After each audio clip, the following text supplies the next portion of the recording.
حضرت عیسیٰ علیہ الصلوۃ والسلام کے ساتھ مل کے جہاد ہوگا، حضرت مہدی کی قیادت میں جہاد ہوگا. یہ تو بخاری مسلم کی صحیح احادیث سے ثابت ہے اور امت کا اجماعی عقیدہ ہے. اس کا انکار کرنا یہ گمراہی ہے. باقی دیکھو نبی صلی اللہ علیہ وسلم نے جتنی بھی مستقبل کی پیش گوئیاں کی ہیں ان میں کچھ تو پوری ہو چکی ہیں. آپ صلی اللہ علیہ وسلم نے پیش گوئی کی تھی ایک آگ نکلے گی، مجھے پوری حدیث کے الفاظ یاد نہیں ہیں، بہت یعنی ظاہر ہے حدیث پڑھے ہوئے 20-25 سال ہو گئے. یہ والی حدیث ہے، اس کی بات کر رہا ہوں کہ اس سے اونٹوں کی گردنیں روشن ہو جائیں گی. تو علامہ نووی رحمہ اللہ نے لکھا ہے کہ یہ آگ لگ چکی ہے دنیا میں، ایک بہت بڑی آگ لگی تھی عرب میں. تو یہ نبی صلی اللہ علیہ وسلم کی پیش گوئی پوری ہو چکی ہے آج سے کئی سو سال پہلے. تو ایسے ہی نبی صلی اللہ علیہ وسلم کی جتنی بھی پیش گوئیاں ہیں کچھ پوری ہو چکی ہیں، کچھ پوری ہوں گی. لیکن نبی نے جو بھی مستقبل میں ہمیں بتایا کہ ہوگا اس میں ہمارا ایمان ہے ہوگا، لیکن ہم نے جو فیصلے کرنے ہیں وہ ان پیشگوئیوں کی بیس پہ نہیں کرنے ہیں. ہم نے موجودہ حالات کو سامنے رکھ کے فیصلہ کرنا ہے کہ ہمیں کیا کرنا چاہیے اور کیا نہیں کرنا چاہیے. ابھی ایک صاحب آئے میرے پاس ملنے کے لیے کہ فلاں ملک میں امام مہدی آئیں گے، تو میں ابھی وہیں جا رہا ہوں اور وہاں کچھ کرنے کا پروگرام ہے. میں نے اس کو روکا، میں نے کہا تمہارا دماغ خراب ہو گیا ہے، کہہ رہے امام مہدی وہاں نہیں آئیں گے. میں نے کہا آئیں گے نہیں آئیں گے یہ ایک الگ بحث ہے، جب آئیں گے وہ آنا ہوگا. آپ وہ کرو جو شریعت آپ کو ابھی حکم دے رہی ہے. اب امام مہدی دریافت ہوں گے، لوگ ان کو تلاش کریں گے بیت اللہ میں طواف کرتے ہوئے. تو اب یہ تھوڑی کہ میں عمرے پہ چلا جاؤں کہ امام مہدی آنے والے ہیں، مجھے کیا پتا کب آئیں گے. جب جو کام ہوگا وہ ہو کے رہے گا. ہم نے وہ کرنا ہے جس کی شریعت جس کا ہمیں حکم دے رہی ہے. دیکھو نبی صلی اللہ علیہ وسلم کی سیرت میں جہاد بھی نظر آئے گا آپ کو، دعوت بھی نظر آئے گی، برداشت بھی نظر آئے گا، انتقام لینا بھی نظر آئے گا. یہ سب چیزیں نبی صلی اللہ علیہ وسلم کی سیرت میں ہیں. انتقام بھی لیا آپ نے، برداشت بھی کیا آپ نے، جہاد بھی کیا آپ نے، جہاد کو ٹالا بھی ہے آپ نے. صلح حدیبیہ میں آپ نے جہاد کو ٹالا ہے. یہودیوں سے دشمنی بھی کی. ادھر توجہ کریں میری طرف، ادھر کیا دیکھ رہے ہیں. یہودیوں سے آپ نے دشمنی بھی کی اور یہودیوں سے معاہدے کر کے ایگریمنٹ بھی کیے جنگ بندی کے. تو اس سے پتہ چلتا ہے بھائی اسلام ہمیں حکم دیتا ہے گراؤنڈ ریئلٹی، زمینی حقیقت کو سامنے رکھ کے فیصلہ کرو. زمینی حقیقت کو سامنے رکھ کے فیصلہ کرو کیا کرنا چاہیے اور کیا نہیں کرنا چاہیے. تو دو میدان ہیں جو اسلام نے ہمیں دیے ہیں. ایک میدان ہے دعوت کا اور ایک میدان ہے جہاد کا. تو جہاد کے میدان میں یہ فیصلہ کرنا پہلے ضروری ہے کہ کہاں ہوگا کہاں نہیں ہوگا، اس کے اسباب کیا ہیں آپ کے پاس. نبی صلی اللہ علیہ وسلم نے مکہ میں 13 سال جہاد نہیں کیا، اسباب نہیں تھے. نوح علیہ السلام نے 950 سال جہاد نہیں کیا، اس لیے کہ 40-50 لوگ پوری قوم سے نہیں لڑ سکتے تھے. بنی اسرائیل نے حضرت موسیٰ علیہ الصلوۃ والسلام جب تک نہیں آئے فرعون کے خلاف بغاوت نہیں کی، اور موسیٰ علیہ السلام کے آنے کے بعد بھی بغاوت نہیں ہوئی ہے. کیوں؟ فرعون بہت طاقتور تھا، وہ بنی اسرائیل کے بچے ذبح کر رہا تھا. تو جو قوم اپنے بچے ذبح ہونے سے نہیں بچا سک رہی، وہ اس کے خلاف تلوار لے کے کیسے چڑھ جاتی فرعون کے خلاف؟ اتنا طاقتور تھا. تو اللہ نے وہاں بھی اسباب اختیار کرنے کا حکم دیا. موسیٰ علیہ السلام سے فرمایا وَأَوْحَيْنَا إِلَىٰ مُوسَىٰ وَأَخِيهِ أَن تَبَوَّآ لِقَوْمِكُمَا بِمِصْرَ بُيُوتًا وَاجْعَلُوا بُيُوتَكُمْ قِبْلَةً. کہ موسیٰ آپ اپنی قوم سے کہہ دیں کہ اپنے گھروں میں نماز پڑھو اور اللہ کی مدد کا انتظار کرو. بس یہ نہیں کہا کہ بس جا کے جو ہے نا فرعون پہ چڑھائی کر دو. صبر صبر صبر. اور پھر ایک دن حکم آیا کہ بنی اسرائیل کو لے کے آپ مصر سے نکل جائیں. وہاں بھی فرعون نے پیچھا کیا ہے، تو وہاں بھی یہ حکم نہیں دیا فرعون پہ چڑھائی کر دو. وجہ کیا ہے؟ طاقت کا توازن بولو ہے ہی نہیں، کوئی برابر بھی نہیں ہے نا. کوئی انتہائی طاقتور کے سامنے انتہائی کمزور. ہاں کہیں معجزہ ہو گیا تو ایک الگ بات ہے کہ کمزور کو اللہ نے بہت زیادہ طاقتور پہ غالب کر دیا، یا اللہ نے خود حکم دیا ہو کمزور کو کہ براہ راست کے لڑو. تو پھر تو لڑنے کے علاوہ کوئی آپشن نہیں ہے. جب تک آسمان سے وحی نہیں آ جاتی تو وہاں پھر اللہ کا حکم یہی ہے ان یکم منکم مئۃ یغلبوا مئتین. 100 اور 200 کا ریشو کم از کم ہونا چاہیے. آدھی طاقت ہونی چاہیے. آدھی بھی نہیں ہے تو پھر اجازت نہیں ہے لڑنے کی. اتنی طاقت ہو تو جا کے کرو یہ کام، ورنہ آرام سے بیٹھے رہو. اس سے بھی جاؤ گے جو ہے. تو اس لیے اس وقت جہاں جہاد ہے وہاں تو ہے، ہم اس کے منکر نہیں ہیں. لیکن جہاں جہاد نہیں ہے وہاں لڑائی کا میدان گرم کرنے سے مسلمانوں کا نقصان زیادہ ہوگا، مسلمانوں کو فائدہ نہیں ہوگا, کیونکہ تمہارے پاس کچھ ہے نہیں لڑنے کے, تم اپنا دفاع کر لو, بہت بڑی بات ہے یہ. ابھی تو اپنے ملک کو بچا لو بس. اور ہمارے یہاں کہتے ہیں ملک پہ ادھر جا کے چڑھائی کر دو. ادھر چڑھائی کرو گے کن میزائلوں سے؟ امریکہ سے میزائل لے کے امریکہ پہ چڑھائی کرو گے؟ امریکہ تمہیں جہاز دے گا اپنے اوپر چڑھائی کرنے کے لیے؟ تو ابھی اپنے ملک کو بچا لو کسی طریقے سے, اس کی سالمیت خطرے میں ہے. ابھی سب سے بڑا جہاد یہی ہے کہ ملک بچا لو آپ. تو دوسرا میدان ہے دعوت کا. دعوت کا میدان کیا ہے؟ نرم, اس میں تلوار نہیں ہے, جو تبلیغ ہے. موسیٰ علیہ السلام کو اللہ نے فرعون کے پاس بھیجا, قولا لہ قولا لینا لعلہ یتذکر او یخشی. فرعون کے سامنے جا کے بھی آپ نے نرم لہجے میں بات کرنی ہے. تو فرعون سے بڑا ظالم دنیا میں کوئی ہو سکتا ہے؟ اور موسیٰ علیہ السلام سے زیادہ افضل دنیا میں کوئی ہو سکتا ہے؟ اتنے جلیل القدر پیغمبر کو کہا جا رہا ہے کہ ایسے ظالم کے سامنے بات کیسے کرنی ہے؟ بولو, نرم. تو آج ہماری دعوت میں نرمی ختم ہو گئی. دعوت میں نرمی ختم. جو جہاد کی جو میدان میں کرنے کی چیزیں تھیں وہ دعوت کے میدان میں ہو رہی ہیں.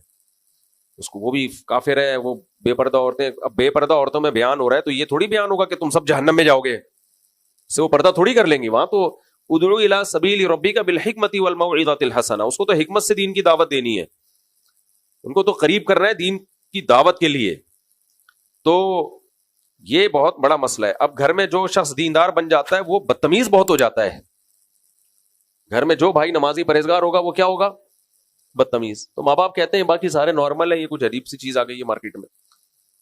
اس لیے ہمارے حضرت فرمایا کرتے تھے کہ گھر میں جو دیندار بنتا ہے نا, نماز پڑھتا ہے, اس کو اپنے اخلاق بہت زیادہ اچھے کرنے پڑیں گے, بہت زیادہ اپنے اخلاق کو پہ محنت کرنی پڑے گی اس کو.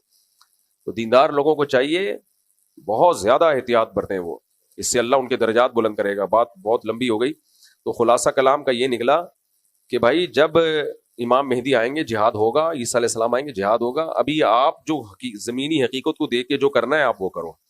لوگ کہتے ہیں میں امام مہدی کا لشکر تیار کر رہا ہوں, بالکل بھی آپ کو اس کی ضرورت بولو نہیں ہے. کائنڈلی آپ یہ کام نہ کریں. کہتے ہیں میں عیسیٰ علیہ السلام کے لیے ایک لشکر تیار کروں, رہنے تو بس آپ, وہ لشکر کہیں اور جا کے پھٹے گا, سب کو خراب کرے گا وہ لشکر. سمجھتے ہو؟ بہت لوگ آئے ہیں, بہت تحریکیں اٹھی ہیں, ہم عیسیٰ علیہ السلام کے لیے لشکر تیار کر رہے ہیں, اور پھر یہ ہمارا یہ لشکر یہاں سے اٹھے گا, ہوتے ہوتے شام میں جا کے حضرت عیسیٰ سے مل جائے گا. وہ انڈا موڑ پہ ہی ختم ہو گیا آگے. تو جو ابواب الفتن ہے نا, نبی سے جو فتن کے ابواب ہیں, وہ ہمیں بتانے کے لیے کہ ایسا ہوگا. بس کرنا کیا ہے بھائی؟ کرنا وہ ہے جو آج سمجھ میں آ رہا ہے آپ کو. ایک صاحب مجھے کہنے لگے کہ میں نے کہا کہ اتنی عورتیں, بیوہ اور طلاق یافتہ عورتوں کی تعداد بھی بڑھ رہی ہے, ان کا گروتھ ریشو بھی بڑھ رہا ہے, اور مردوں میں موت بھی بڑھ رہی ہے مردوں میں. تو انہوں نے کہا دیکھیں تو قیامت کے قریب تو 50 عورتیں اور ایک مرد ہوگا, تو 4 شادیاں بھی کافی نہیں ہوں گی. حدیث میں آتا ہے قیامت میں عورتیں اتنی زیادہ ہوں گی, 40, ایک روایت میں آتا ہے 40 عورتوں کے مقابلے میں ایک مرد ہوگا. اب یا تو وہ ایٹم بم سے مرد مر چکے ہوں گے یا کیا ہوگا, یہ اللہ ہی بہتر جانتا ہے, لیکن ایسا ہوگا. حدیث میں آتا ہے 40 مرد اور ایک عورت, یہ ریشو ہوگا. تو اب میں کہوں کہ جی چونکہ قیامت میں ایسا ہوگا تو پھر تو اب ایک مرد 4 شادیاں بھی کر لے تو عورتیں پوری نہیں ہوں گی, تو کوئی فائدہ ہی نہیں ہے 4 شادیوں کا. ایک صاحب مجھے کہہ رہے تھے فائدہ ہی نہیں ہے, اس لیے تو کیا کریں ہم, تو ایک ہی کرو بس, ان کو مرنے دو. اور یا کوئی مفتی آگے فتویٰ دے دے کہ قیامت کے قریب 40 عورتیں ایک مرد ہوں گے, تو اس ایک مرد کے لیے 40 عورتوں سے نکاح جائز ہے. ابھی سے ٹریننگ شروع کر دیں ہم, اس کی تیاری. حکیم لوگ دوائیں ایجاد کرنا شروع کر دیں. بھئی ایک مرد اور 40 عورتیں ہوں گی, تو ایک مرد کو 40 عورتوں سے نکاح تو کرنا پڑے گا نا, تبھی تو عورتیں نمٹیں گی. تو اس لیے ہم ابھی سے تیاری شروع کر دیں, دوائیں کھانا لوگوں کو شروع کر دیں, اور فتویٰ دینا شروع کر دیں بھائی 4 سے زیادہ بھی جائز ہے. تو یہ عقل مندی کا کام ہوگا؟ کوئی عقل مندی کا کام. اب اگر کوئی کہے بھائی ابھی جو ہے نا آپ لوگوں کو سمجھائیں, تیار کریں, 4 سے زیادہ شادیاں کریں, کیونکہ ایک وقت آنے والا ہے کہ عورتیں اتنی ہوں گی, تو اس کا جواب کیا ہے بھائی؟ جب وہ وقت آئے گا تو اس وقت دیکھا جائے گا. ابھی ہم نے ابھی کے حساب سے اتنی عورتیں نہیں ہیں, ایک کے مقابلے میں 4 بھی نہیں ہیں, تو ابھی کے حساب سے جو ہے نا ہم اس پہ فتویٰ دیں گے. تو مستقبل میں جو ہوگا وہ ہوگا. تو ایسے تو حدیث میں آتا ہے کہ جب قیامت آئے گی نا, تو ایک شخص بھی اللہ کا نام لینے والا نہیں ہوگا. اب ہم کہیں چونکہ سب خراب ہو ہی جائیں گے تو لوگوں کی اصلاح کی ضرورت کیا ہے؟ تو بھائی ہم نے تو ابھی اصلاح کرنی ہے, لوگوں کو جہنم سے بچانا ہے. جو ہونا ہوگا وہ جب ہونا ہوگا وہ ہو جائے گا. ہم نے ابھی کو دیکھ کے چلنا ہے کہ ابھی کیا ہوگا. منگنی کے بعد عید اور دیگر موقعوں پر لڑکی کو لڑکے والوں کے گھر کی طرف سے دیے جانے والے تحائف کیسے ہیں؟ یہ منگنی ہی نہیں ہے اسلام میں, تو منگنی کے بعد تحفے کہاں سے ہو گئے؟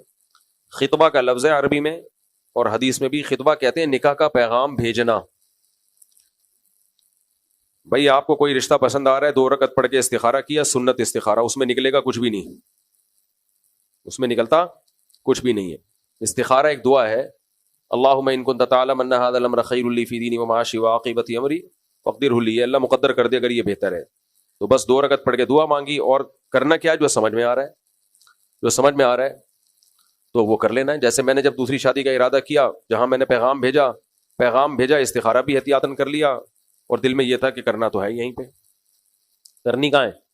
یہیں کرنی ہے، چاہے استخارے میں نو آئے یا استخارے میں یس آئے. وجہ اس کی ہے کہ استخارے میں کچھ بھی نہیں نکلتا، اگر کچھ نکلا تو آپ کا اپنا دماغی تخیل ہے. استخارہ اللہ سے مدد لینے کا نام ہے کہ اللہ اگر یہ بہتر نہیں ہے تو ویسے ہی ہٹا دے بس اس کو. تو یہ ہمارے نبی نے کتنے نکاح کیے.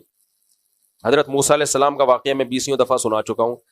جب مدین گئے تو جن بچیوں کی خدمت کی آپ نے، لڑکیوں کی خدمت کی، ان کے والد نے بلایا، اسی مجلس میں کہا کہ ان میں سے ایک بیٹی کا آپ سے نکاح کرنا چاہتا ہوں، اعلیٰ انت اجرنی 8 حجج، آپ 8 سال بکریاں چلائیں. ہمیں تو نہیں ہے کہ موسیٰ علیہ السلام گئے کمرے میں جا کے استخارہ نکالا انہوں نے اور 6 مہینے استخارہ نکالتے رہے. فوراً فرمایا ذالک بینی و بینک، قبول ہے. ٹھیک ہے، کیا فرمایا؟ قبول ہے. تو منگنی اسلام میں نہیں ہے. نکاح کا پیغام بھیجیں، پہلے سوچ لیں، استخارہ بھی کر لیں، مشورہ بھی کر لیں، پیغام بھیجیں، اور سامنے والے یا تو ہاں کریں یا نہ کریں. وہ بھی سوچ لیں، سوچنے کے بعد نہ کرنا ہے نہ. ہاں کرنے کا مطلب ہے آؤ نکاح پڑھو. ہاں کرنے کا مطلب کیا ہے؟ چلو بھائی ہماری طرف سے قبول ہے تو اب یہ تمہاری امانت ہے. رخصتی میں تاخیر ہو سکتی ہے کسی وجہ سے، نکاح میں تاخیر بولو نہیں ہونی چاہیے. رخصتی میں اگر ہے تو بھائی ابھی کوئی مسئلہ ہے نہیں رخصتی کر پا رہے، نکاح تو پھر جو مرضی تحفے تحائف بھیجتے رہے تو منگیتر کچھ بھی نہیں لگتی. سمجھتے ہو؟ اس کو تحفے اور گفٹ بھیج کے فری کرانے کی ضرورت نہیں ہے. اور منگنیوں میں ٹوٹنے کا ریشو بھی بہت زیادہ ہوتا ہے، کیونکہ اسی دوران ادھر ادھر بھی سیٹنگ اس کی بھی ہو چکی ہوتی ہے اور اس کی بھی ہو چکی ہوتی ہے. منگنی ہے نا، اس کے کوئی شریعت تو ہے نہیں ہے. کیا قرآن کو اردو میں پڑھنے تاکہ سمجھا جا سکے، کیا اس طرح پڑھنے سے بھی ثواب ملتا ہے؟ لیکن جو اصل ثواب عربی میں پڑھنے سے ملتا ہے. قرآن اللہ کا کلام ہے جو عربی میں ہے، وہ انگلش یا اردو میں نہیں ہے. نبی صلی اللہ علیہ وسلم نے فرمایا جس نے الف لام میم پڑھا اس کو 30 نیکیاں ملتی ہیں. حضرت مولانا اشرف علی تھانوی رحمہ اللہ نے بڑی زبردست بات لکھی ہے. فرمایا نبی نے مثال دی ہے حروف مقطعات کی.